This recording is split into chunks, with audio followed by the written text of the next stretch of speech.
All right, what is up, YouTube? It is your boy, your poet, Kendrick Youngblood. We are back with another episode of Poetside Chats. This is episode 2, and we got our boy, Red Line Poetry. If you've been a part of this channel for a while, then you must have seen some of his work. This man is phenomenal. I've seen him in person on 2 occasions, and both times he rocked the stage. I'm telling you, like completely rocked the stage. Let me just introduce him properly, all right? Red Line is a spoken word artist originally from the south side of Houston, Texas. Charles has been pursuing poetry for 10 years and has also been a part of various art events, stage plays, music projects, as well as some voiceover work. His primary goal is to use poetry as a tool to instill hope in anyone who needs it. And he's quoted as saying, "One of the biggest tragedies in the world is that everyone experiences pain, but not everyone experiences love. And it's in love I find the greatest hope." So, Red Line Poetry, welcome to Poetside Chats. How are you doing today? Man, I'm doing well, brother. Thank you so much for having me. I appreciate you. Yeah, man. I knew the moment I wanted to start having discussions like this with artists, you were one of the first people who came to mind, you know? So it was a matter of time before I asked you to come join us. We're going to be discussing networking and making social connections as a poet. I'm sure a lot of people are wondering, what's the story behind your name, Red Line Poetry, you know? I'm sure a lot of people are curious. Yeah, man. People are gonna think I'm weird. So, Red Lion poetry. It's it came from a moment that I had during a prayer service. Um, and I know, like, people talk about spirituality and, different things that they encounter and everything like that. But during that prayer service, I'm not the type of person that has visions or, dreams or anything like that. But I distinctly remember seeing these lions during the prayer service. It was really weird. And they were all on fire, but the fire was all different colors depending on the lions. There were multiple like colored lions, but the one that sat like right in front of me was a red lion. Um, and I didn't pick up the name at first because I'm just saying it just sounds like in my mind at the time I'm like, man, red lion, that sounds like a super villain or something like that, which is crazy because there is a super villain named Red Lion. Like, and he looks just like Black Panther. I kid you not. Look that up. Like after the video, man. Like there is legitimately a supervillain named Red Lion, and he's modeled after Black Panther, and it's crazy. So Red Lion for me, it signifies 2 key things that I try to live out. Red is the color of passion. It's also the color of warfare. To attach that color to who I am. What I'm saying about myself is that I'm a passionate person and that I'm a person that's willing to fight. Lion is a symbol of general, kingship, authority. It's how I want to be perceived. It's how I perceive myself. I perceive myself as a general. I perceive myself as a king. I perceive myself as a sort of authority figure. So when you combine the two together, you get the supervillain, I guess, or it's something that I thoroughly it's a name that I've enjoyed taking up, and that a lot of people really like it. So yeah, that's a plus. It's not corny to a lot of people like it was to me initially. Have you ever questioned, like, should I change my name or something like that? Or have you, ever since you decided on that name, you've just been like hard set on it? It's I've thought about what it would be to change it to something else, but nothing else really encapsulates, you know, I haven't found anything else that encapsulates, who I am, and all the other stuff that could possibly be that has already been taken and copywritten. So so so no, I'm happy with my name. You know what I'm saying? I think I'm gonna stick with it, for the duration of my artistic career. So yeah. All right, I'm glad to hear it because I love the name myself. I love it. What are some strategies you've noticed help maximize the amount of opportunities you have in the poetry community? So in particular, here in Houston, where I'm at, one of the biggest things that I try to do on a consistent basis, I always try to highlight not only myself, but I try to highlight other artists. I try to highlight other poets, not just poets, singers, artists, painters, photographers, videographers, musicians, dancers, anybody that I come in contact with that I really, really, truly wish to, support and everything. And really, it's not like in order to necessarily gain anything, but it's genuinely because I just want to see them succeed. It's genuinely because I want to see them grow and prosper, and I think other people need to see them. So I don't have an issue with sharing my audience, with the people that I encounter, because I believe in them and I think that they're dope and I think they're phenomenal and amazing. So as far as networking and everything like that, what it does is, with certain people, it allows us to connect whenever I go to an event that I haven't performed at, and I see these phenomenal people doing whatever form of artwork that they're doing, and I video them or I take a picture and then I share it to my profile, and then I tag that artist who has no idea who I am. And then they be like, man, thanks, man. I didn't even know you were here. That type of thing. And what it does is it opens the door for collaborations. It opens the door for a lot of opportunities to work together. One thing that you learn about communities is every thriving community has some sort of networking. Every thriving community has some sort of in our case, rotating artists or rotating talent. We look at stuff like we could look at Black Wall Street, and the reason why Black Wall Street was so thriving and so good is because the revenue was always cycling around, right? It cycled and it grew, it cycled and it grew, it cycled and it grew. And I think in the same way, when we think about artists, we have to be able to cycle. If we expect our culture to grow, if we expect our, our communities to grow, there has to be some sort of revolving talent or revolving something in order for us to, spread out. Because if we're being honest, whenever we look at certain art pockets, and I think just about anywhere in the world, artists are not looked at as, unless, of course, you're like a Jay-Z or Beyonce or Kanye or something like that. You ain't going out here just, just being, that in front of everybody. So what happens in individual communities is once you have that thing that rotates, or once you have these artists that are constantly rotating in the community and getting more opportunities and doing different stuff with each other and everything, what it does is it brings awareness to that city, to that community, or wherever you're at, and it causes organic growth.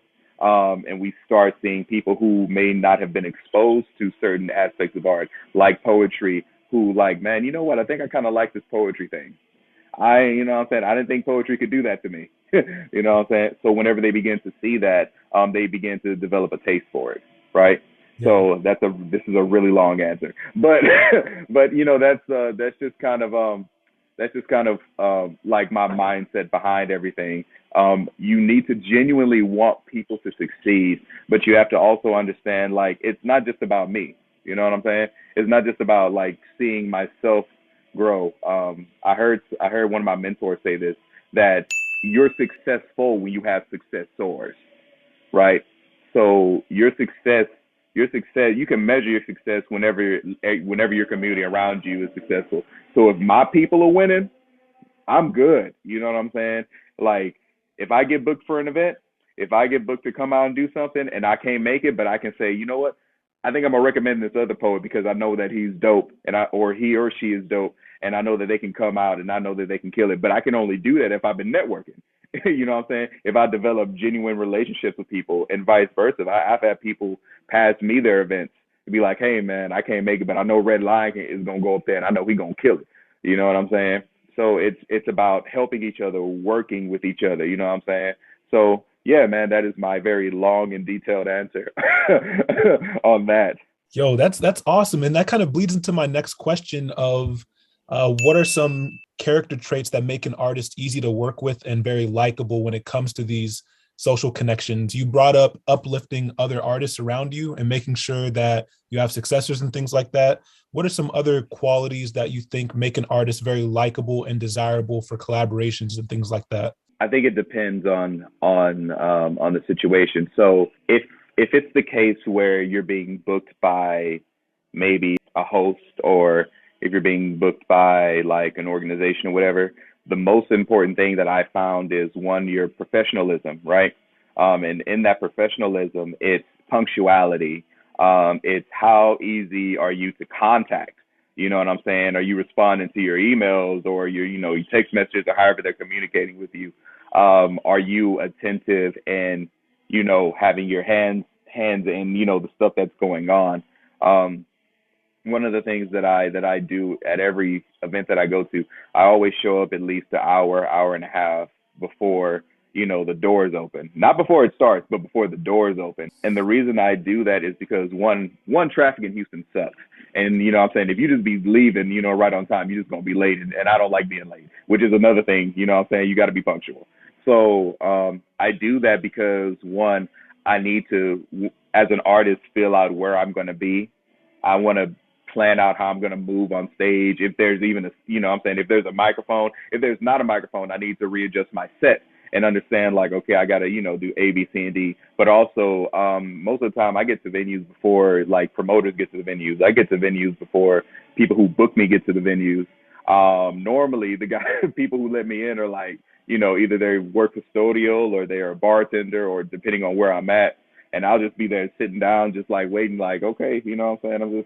I'm just here going over notes in my head and everything like that. If they need help setting out chairs, tables, stuff like that, I'm always willing to do that. One, because it's even though it is their event, I'm a face that's on the stage and I'm representing myself. So I should want the promoter to succeed. I should want the event coordinator, whoever booked me. I want everybody to be successful in that moment, because if they're successful, they'll have this event again. And if they have this event again, more than likely, because I've, already put my hands in like just about everything that they got going on, they'll be more inclined to make me like their option or their first choice. I'll give you an example. I remember the first time there was it was a Black Ties Gala, and like last year was the first year they did it, and this was amidst the COVID and everything like that.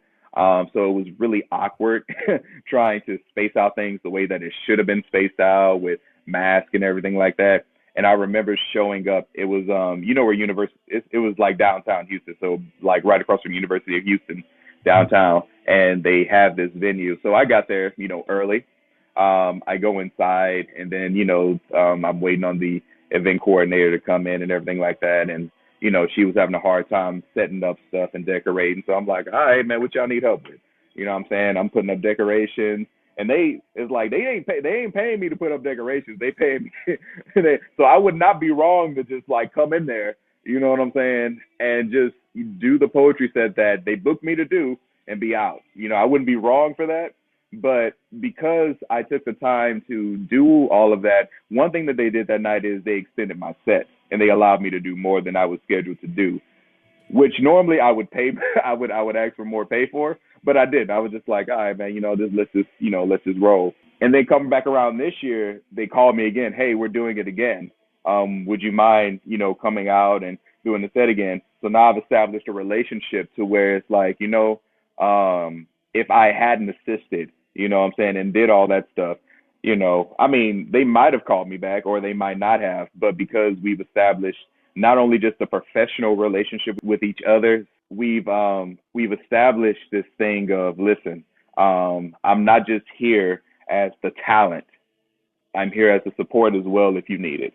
You know what I'm saying? And that's just me as a person. Now, a lot of other artists, they may not do that. They may just come in there and just do their sets, which there's nothing wrong with that. If that's how you want to do, that's how you want to do.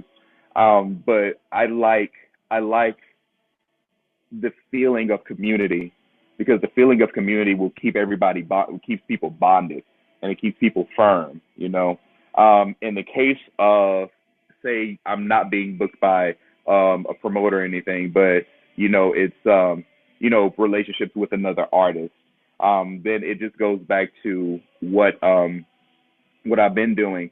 I make a conscious decision on my social medias whenever I see another artist. Maybe they upload a video or a performance clip or whatever. If it's a good enough, clip and everything like that, I'll be like, you know what? I'm gonna save this, and I'm gonna post it later on. And if you ever like go on my Instagram or if you follow me, you see that like I post artists consistently on the Instagram timeline. I make it a point to put their handles. I make it a point to if there's something that stuck out to me, I'll make a point about it or whatever. But I always try to be intentional about supporting artists because it's like, to keep it 100, it's hard it's hard to get your own people to support you sometimes. You know what I'm saying? It's hard, but I mean it's a thing, man. Like a simple 15-second clip or sharing somebody for a simple 15 to 30-second clip of somebody or whatever, it does a lot for the self-esteem. It does a lot for the heart of the artist. It's like, man, I'm being seen, and you are being seen, because like the whole thing with me is like I want people to know that there's somebody that believes in them, and that goes with the element of hope, which is what I'm all about. So Yo, that's dope, man. That's so dope. Such a genuine guy, I swear. And like he's like this in real life too. He's not just posing, he's not faking it. It's crazy. And yeah, honestly, some of the most likable artists I've ever collaborated with or performed alongside, yeah, they do tend to post other people, other poets and artists who they'll be performing alongside. You know what I'm saying? And yeah, I've been seeing you do that since I first started following you on Instagram. Like, in fact, you did it today, like, or either today or yesterday, depending on when you posted. But like, you posted like 9 different artists on your story. I was like, God dang, this man, it's crazy, man, crazy. But yeah, okay. So, what are your favorite poetry events to attend, and what are your least favorites, if any? I think any poetry event, whether it be a showcase, an open mic, a concert, any event that may have an element of poetry. It could be a gala, a wedding, or whatever. I enjoy attending. I enjoy seeing, poets. Um, places what I don't enjoy seeing is whenever I like, say I go to a showcase. When I go to a showcase, I expect the level of talent and artistry to be like, what I'm saying? It's like, all right, man, this is gonna be we gonna be rocking. And the worst thing that I've ever encountered is going to a showcase and you just have a stale lineup, you know. And that's not to say that, it's different, and I get people are trying to, do their thing and grow and everything like that, and you got to give grace for that. You got to give grace to allow people to grow and everything like that. But man, if I'm in a venue, and this happened a couple times. I've been in showcases where there might be about 300 people in the room, and you'll see a lineup, and you'll have like, maybe 6 or 7 poets, and they'll do 3 pieces each or something like that, right? Mm-hmm. And they'll do it, but like there's no engagement. There's no interaction with the crowd. The DJ ain't spinning the records, or they ain't spinning the right records. The host is kind of just like, you know what I'm saying, or whatever. There's no nothing. There's nothing that grabs people, and that's just another element of being an artist, not just an artist, but just a presenter in general. Because man, events can be dope or terrible based off of a bad DJ or a bad host. If your DJ or your host they ain't there, your event is going to be really, really flat. You know what I'm saying? And it doesn't help if you have artists who maybe they're developing and they're learning. I think for anybody who's trying to put on the actual showcase, now open mics are an exception because open mics are for everybody. You know what I'm saying? You don't necessarily need to have like, the elements all in line for an open mic. It'd be dope if you did. But like when I say it's a showcase and I'm paying money and everything like that, like we complain a lot about like artists who have like these $200 tickets, $700 tickets and everything like that. And I feel like, man, as a poet, man, like we should, if I'm paying money for a ticket, then, you're paying to have this moment, you know what I'm saying? And I feel like poets should be able to create that moment. And we do create moments like that. You know what I'm saying? It's like I always tell people there's a difference between a showcase poem and an open mic poem, but every showcase poem is an open mic poem, but every open mic poem is not a showcase poem. Yeah. You know what I'm saying? So you consume poetry like daily, so like there's contemporary poems that sound great on paper whenever you're reading them. They don't translate like that if you're trying to Right. perform them. And vice versa. I can be like, most of the poems that I write, you couldn't read them off paper because you're not gonna get it unless I say it in a certain way, unless I make the words dance the way they need to dance. You know what I'm saying? So you just have to know the place, the time and place for what you're doing. Always evaluate the pieces that you're doing. Otherwise, you'll have those events that are, maybe they'll be flat or maybe they'll be stale or whatever. Also putting poets on the lineup who can bring those people in. It's okay if you have maybe one or two poets who may not be at the level of all the other poets. That's cool because they need the exposure and they need to be there on that showcase so they can see what it's like to engage people. But you need poets who operate at a high level, who can teach them through their performance. This is how you engage. You know what I'm saying? This is how you present. If your lineup is doing A, B, C, and D, and like the crowd is just dead, and how do you make a crowd come alive? You know what I'm saying? You need to know what it's like to perform in front of a dead crowd that that ain't engaging with you because your poet, because most of the lineup is stale. And then you get up there and then you just grab hold of everybody and you just bring everybody back like, all right, this is what I came for, So yeah, sorry. All my answers are super loud for whatever reason. I love it. Go in, man. Go in. What about slams? Do you ever perform in slams and how do you like them? Man, let me tell you about slams, bro. So when I first started doing poetry, I competed in a few slams. And I love the atmosphere of the slam. I love what it pulls out of the artist because it'll pull some stuff out of you. You know what I'm saying? It'll expound on who you are as an artist, and it'll show you where you're weak at. It will definitely do that. The thing about me and slams, I got to a point to where I'm competitive.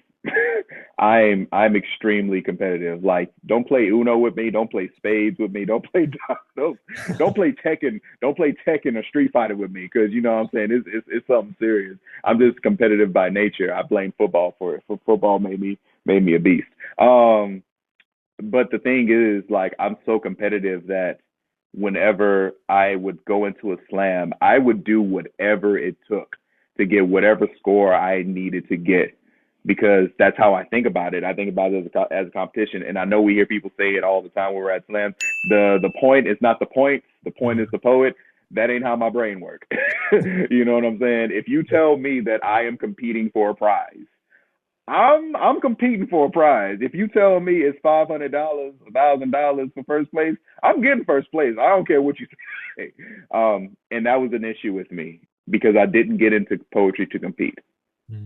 And because I have a hard time differentiating between the two, what I've opted to do is not compete in slams, but support. Just because it's not necessarily a thing for me, doesn't necessarily mean that it's a bad thing. I love going to slams. I love watching the other poets like kill it. You know what I'm saying? That's why I we had a young lady here. She hosted these events called Breathe Poetry, and even before her, I used to always volunteer to be like sacrificial poet because even though I knew I couldn't put myself into slams per se, if I'm going into something as a sacrificial poet or anything like that, then I can say whatever I want to say, and the points don't matter because I'm not here to compete. You know what I'm saying? Right. That's why I love this. I love my favorite positions in the show for me to perform are always number one.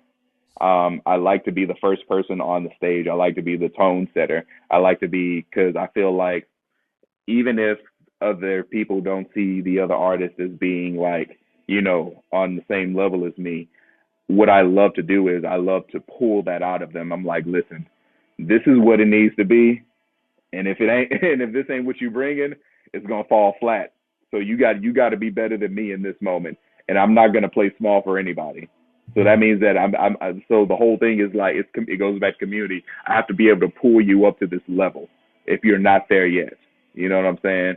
I'm gonna and like that's the thing. Like even with the support, I believe in pulling people to their level, to their heights, and everything like that.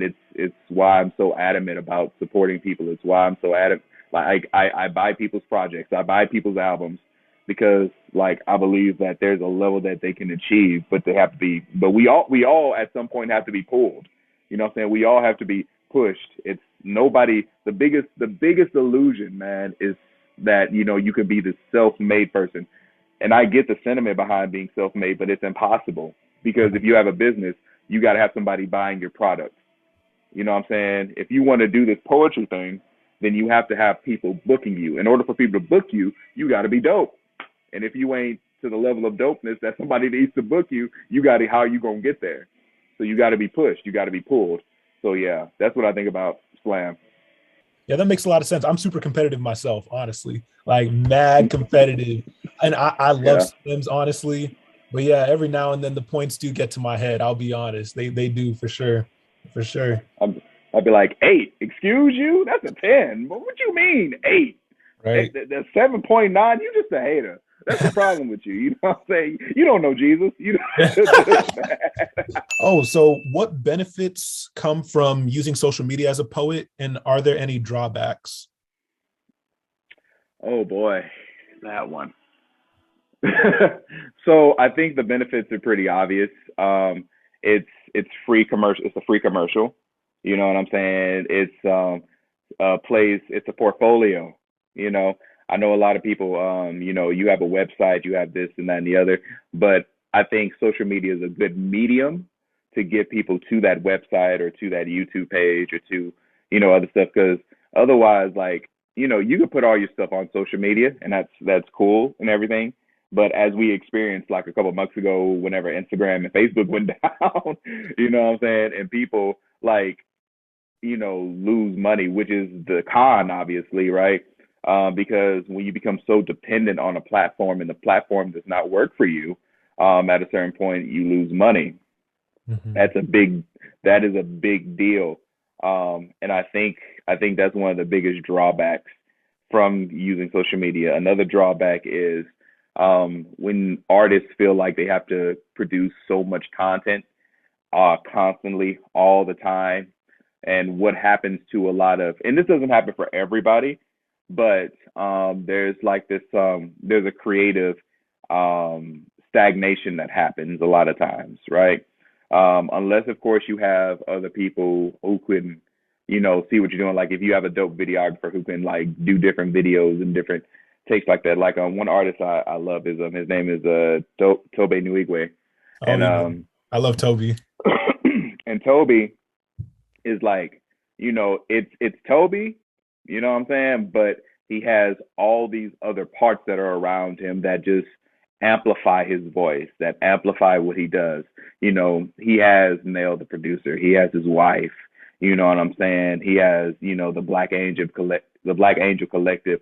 He has BGVs like Vanessa Hill and David Michael Wyatt and Luke. And he's had Susan Carroll, and he's had Madeline Edwards, and he's had like all these phenomenal people and artists who gathered around him. He has a dope videographer who like kills every single video that he does. You know what I'm saying?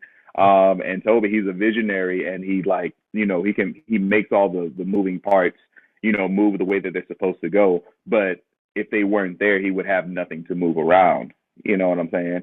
And, he acknowledges this all the time. He always gives flowers to everybody who's around him, who help him, his team and everything. So, I think that, there are pros and cons to everything that you do.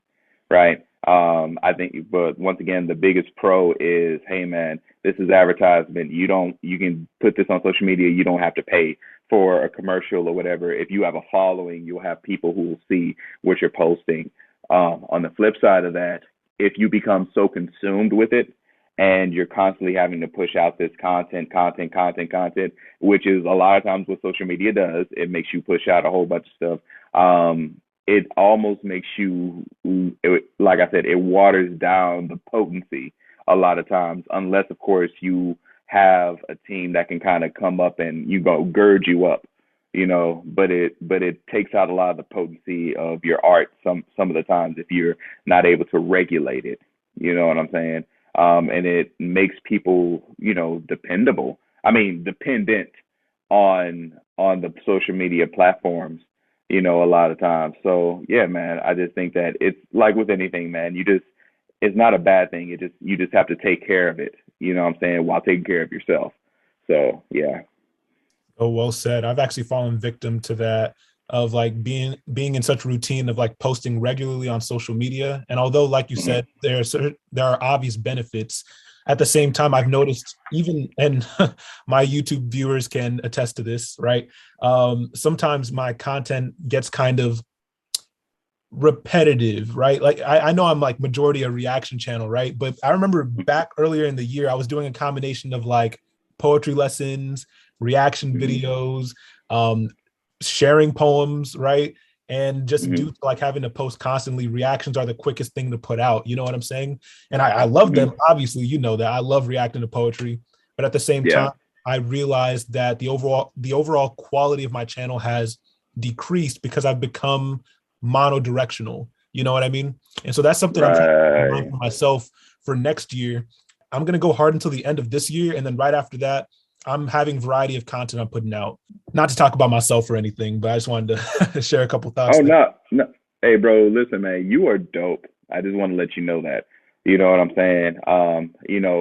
I think one of the things that, like I said, what's near and dear to my heart is supporting.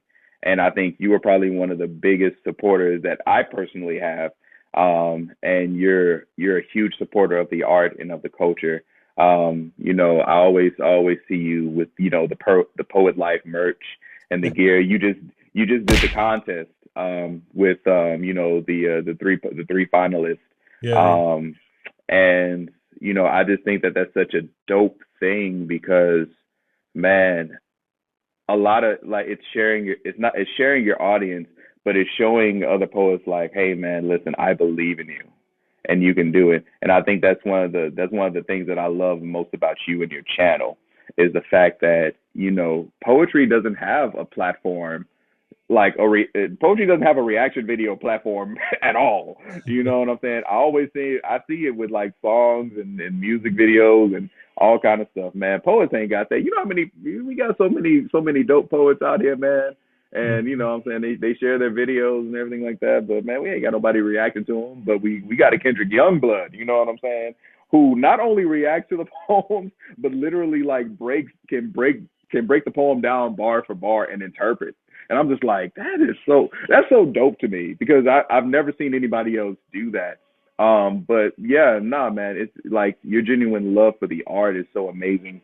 And I think that, man, you're definitely a foundation, man, that is so key and it's so vital, you know what I'm saying, to the poetry culture and how we're going to go forward, because poetry as a whole, you know what I'm saying, like, even though different things and different arts pull from poetry itself has just been kind of like, you know what I'm saying, in the general public eye, it just been whatever, you know what I'm saying?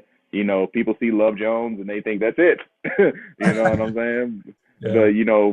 But people ain't seen Prentice Powell. People ain't seen Brandon Leak, you know what I'm saying? Well, until now, the Black Chakras, you know what I'm saying? The Miles Hodgeses and the Carmen Lasants and like all these other phenomenal artists who have been killing it. You know what I'm saying? And people just don't know about them, but Kendrick Youngblood sees them. And if Kenny Youngblood is posting these artists, then you know what I'm saying, it means something, you know what I'm saying? And you have a great audience. I'll tell you another thing that happened to me a couple days ago. I didn't even think about this. Bro, do you know somebody emailed me and they said, you know what, I saw your video from Kendrick Youngblood. I'm gonna show you the email afterwards. Okay. And they reached out to me here in Houston because they were doing like a Christmas Eve event, and I couldn't do it because I'm already booked. But then I was able to give it to another poet, so that was fine. But I was just like, man, bro, if that video had, I would have never gotten it. I'm obviously I can't take the opportunity, but like to even know that somebody would see that, you know what I'm saying? And that's what community does. That's what like sharing a reaction video does. It could have like it gets you booked for an event that you can get paid for, bro. You Wow. know what I'm saying? And I gave you content to react to, you reacted to it, and then in turn, it gave me somebody a potential person to book. You know what I'm saying? So it's all about like working together with each other. People, your platform is one of the most unselfish platforms that I've seen. Oh And I wow. know I'm taking up a lot. I know I'm taking up a lot of time, but it's because you're necessary, right? But like your platform is necessary. Not just the platform, but what you've created. Like this is yours. You're necessary. You know what I'm saying? That's what it all boils down to because you see something, right? And I don't even know if you realize it, but like, man, there's a nurturing aspect to what you do. When like you have to nurture something for it to grow. You know what I'm saying? And because you nurture artists, because you nurture this art form, because you nurture our culture, you cause an aspect of our culture to grow, which is vital, which is important, which is needed. So, man, thank you for nurturing. And I couldn't nurture it. I could, you know what I'm saying? I don't have the patience for it. You know what I'm saying? I'll take a clip from somewhere and post it up later on. But man, I don't have that. But you do, and you take care of it. You know what I'm saying? You could probably take this anywhere else and what I'm saying, just not care about it or just hand it off and do whatever, but you're nurturing this thing and I appreciate it. You know what I'm saying? I know I appreciate it. So thank you. I appreciate you. Wow. I did not expect to be uplifted like that, but I really appreciate it. Man, thank you. Okay, who is an artist you would love to work alongside or collaborate with on a project? So many. I know. I think okay, so on the poetry side, um man, Brandon Alexander is a guy that he intrigues me so much. He intrigues me. Like and I know that might sound I know like, collaborating with him might be weird because our styles are a bit different, but Brandon Alexander is just I don't know, like I get his mind. I get like whenever he's doing poetry, whenever I hear him, like I get it. You got Brandon Alexander, Black Chakra would be dope. You know what I'm saying? One day, whenever I get, what's funny? Somebody actually pitched an idea to me. I don't even. I feel a bit audacious saying this because Black Chakra is Black Chakra, but I would love to like do a verses with Black Chakra. I Really? would. I think I would like that. You know what I'm saying? Because like he's just Black Chakra. He's a monster. He is a monster. But I think I would love to do like a little versus type of situation with Black Chakra simply because I want to because he's such a beast. I want to push myself, and I feel like he would probably be one of the hugest like challenges like anybody could take up. Honestly, yeah, man. Oh man, it's like a whole list of people. I ain't gonna get to everybody. I think on the music side, I'm a hip hop guy, so obviously, man, I would love to work with somebody like a Kendrick Lamar, J. Cole. I'd love to work with a Kanye, a Toby, D Smoke, Lupe Fiasco, Royce the 5'9", Black Thought. It's just Yeah. it's a lot of names. Singer wise, there's a singer named Tori Kelly. Love to work with Tori Kelly. There's Nice. another singer that maybe not a lot of people know about. Her name is Fatai, and she's a friend of mine. I would love to work with Fatai. Alicia Cara would be dope. Mhm. Yeah, it just has to make sense creatively, from that aspect. But yeah, man, it's so many people I could say. Yeah, man. Dang. That would be so dope. Look, man, this is gonna be on the record. When you start collaborating with these artists, we're gonna all look back at this moment right here. I'm telling you. I'm telling you. Oh my God. Okay, so there's a few artists I would love to collaborate with. If we're talking traditional, like written poetry, Amanda Gorman. Now I know that's like a really, I know that's a really high, that's a high wish, But I like it though. right? That could work. That could work. Okay. I'd love to Yeah. do that. She actually blew up my channel too. That's the funny thing. It was my reaction to her during her inauguration poem that like that's what took me to like 1,000 subscribers, 2,000 subscribers, and the rest was history. You know, like yeah. So I would love to collaborate with her. I buy her books. She just came out with a book either yesterday or today, December 7th. Yeah, she just came out with the book, and I'm trying to get that ASAP. You know what I mean? As for rapper, Toby, for sure. Oh my God, I'd love to collaborate with Toby. NF. If you don't know NF, check him out. Oh man. Dude is the truth. I would get into some deep melancholy poetry if I collaborated with him. That'd be intense. Bro, and NF is just an intense dude in general. That's crazy. I forgot all about NF, bro. Yeah, he cold. For sure. And then if we're talking singers, what's funny is the singer I'm about to mention, I first got to know him as a poet, Joseph Solomon. Do you know him? Dude, yeah, man. Dude, so Joseph was this was years ago, but he featured at Writer's Block. I was on the same showcase. I don't know if you've ever heard of Writer's Block, but the guy who's over it, his name is AJ McQueen. And Joseph like featured there. Before that, you know what I'm saying? Like we saw him on P4CM, we saw him like on the PIA tours with, you know, Jackie Hill and Genetics. Yeah, man, I love Joseph. Yo, yeah. So I would love to do something with him. That man is crazy talented. And I'm seeing him do stuff with like music now. He's going places. He's going places. Okay, so I brought up Joseph because he's a hybrid, right? But someone who's specifically a singer, Natalie Lauren. If you don't know Natalie Lauren, okay. Man, I swear. Oh, my heart. Yeah. Yes. Yo, she got me through depression. I kid you not. I would love to collaborate with her. She got me through depression. Yes. Yeah. Oh my God. God, I'm happy. I have so much joy now. Yeah, so the final question, this is the big one. So viewers, listen up. What advice would you give to an artist trying to connect with the poetry community and trying to promote themselves? And we could say artist community in general. It doesn't just have to be poetry. Okay. Be willing to be a friend, I would say. I don't remember which verse in the Bible said it specifically, but it's in there. In order for one to have friends, you got to be friendly. You know, that's the main thing.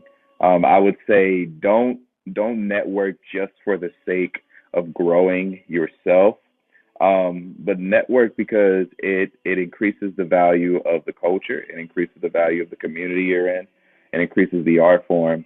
Don't be selfish. You know what I'm saying? It's so easy, man. It's so easy to like just get caught up in things, especially whenever you're uberly talented and stuff. Whenever I was coming up, I wasn't uberly talented at poetry. I had to develop the gift. You know what I'm saying? To even like, you know, stand next to people. And I was my harshest critic. You know what I'm saying? I think that pride is very much like a steroid. I believe that pride can get you to where you want to go. It can get you there quick, it can get you there fast, but it cannot sustain you. And because it can't sustain you, it's easy to knock you off that. Humility says this. Humility says, you know what? It's kind of like, you ever played Jenga before? Oh, yeah. So you know how Jenga blocks are set up, right? You know what I'm saying? They set up in stacks of 3. And in order for you to even like get the tower to fall down or get knocked down or whatever, you have to remove like those other pillars to, you know, do that. Pride is like a Jenga block stacked up one at a time because it'll get you there fast. Humility is like having all 3, you know what I'm saying? Because it takes a while to get there to the top. But you have support systems, you know what I'm saying? They're in place to hold you in place, to keep you accountable. You know what I'm saying? So Yeah, kill that pride. Humility is like going into the gym naturally and working out. You know what I'm saying? It's gonna take a while for that muscle to get lost, but pride, taking that steroid, man, you know what I'm saying? As soon as you get off that pride, you're done. You know what I'm saying? So, be humble, but know who you are. Know who you are. Be willing to walk away from things if it compromises who you are as a person. Man, there have been plenty of events that I've had to say no to, and the money was great. The money was phenomenal, but I had to say no because I value my character, and I value this art form so much that I can't like I couldn't take a large sum of money and like just compromise for that moment because it compromises the art. It takes the potency out of the art. It takes the potency out of what we're trying to build here with the poetry community, not just here in Houston, but all over the world. You Yeah. know what I'm saying? Poetry by nature has always been like this honest, rebellious, what I'm saying, dangerous thing. You know what I'm saying? That you have to be careful how you wield. You have to be careful how you wield this poetry because what I'm saying, it's like the whole Love Jones thing. People don't know how dope and potent poetry can be. You know what I'm saying, until they see like verses and flow, until they see most what I'm saying, most deaf, Yeah. until they see all these other dope poets. Like, man, I ain't even know poetry could be that. You know what I'm saying? Because we stuck on Love Jones. And I ain't dissing Love Jones. I think that it was solid. I think that it was cool and everything like that. But man, there's something whenever I hear like the rawness, you know what I'm saying, of and the honesty behind somebody's voice, you know what I'm saying? And it's not a script. And it's literally, this is me. This is who I am. You know what I'm saying? So don't compromise your character. Be humble, but know who you are. And be willing to go. You know what I'm saying? And don't like, what I'm saying? Be willing to support people just because you want to support them, not to get anything from them, but just support people because you want to support people. Support people because you want to see people win. You know what I'm saying? Like, I want to see people win. You know what I'm saying? And some people want to see me win, and I think that's dope. You know what I'm saying? So can we all just want each other to win and try to help us get there? That's just what it is. So yeah, man, that's what it boils back down to, man. Be you, be humble, but understand who you are so that you don't get taken advantage of. Wow. Yo, I'm taking that with me, honestly, especially the Jenga analogy. I've never heard of something like that. Yeah, for sure. And pride is something I want so far from me. I want it so far from you all, you viewing, all right, you aspiring artists. Please, like, have humility. Keep pride away from you at all costs. Humility, humility, humility. This man right here, one of the most humble poets, and yet one of the most talented poets I have ever come across. Like, it's so mind-blowing. Yeah, so like he's a living example. He's practicing what he preaches on the daily, y'all. So take his advice for real. With that being said, Redline Poetry, promote your stuff, please. Let people know what you got going on, your social media, all that. If there's any merch you got, anything, any events you want people to go to or something, let us know. Okay. Well, at this moment in time, I know this video is going to be recorded and shared on all the platforms. So, I can't really promote too many events because, they'll probably be done, whenever the video comes out. But if you want to follow me, you can follow me on Instagram. You can follow me at Red Lion Poetry. That's red, the color, lion, the animal, poetry, the art. YouTube is the same thing. Red Lion Poetry, red the color, lion the animal, poetry the art. Yeah, man. I got some stuff that's coming out in the next year. Some projects that I'm working on, not just like with people, but also my own individual projects that I'm, excited to get out to people, that I'm excited for people to see. So yeah, man, just follow me on Instagram, subscribe to YouTube so that you guys can see that. And yeah, man. And for my audience, because at some point, my audience is going to see this interview too.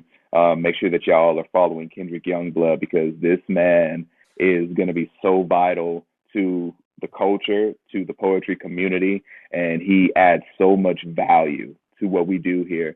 as artists, as spoken word artists. So make sure that you're following Kenny Youngblood. Oh man. Yo, thank you. Thank you. Thank you for being on the channel. Man, I can't wait to see what you got next, man. I'm really excited to see what God does with you. I'm telling you, man. You're gonna do some great things. You're gonna do some great things. Man, likewise, brother. Same here.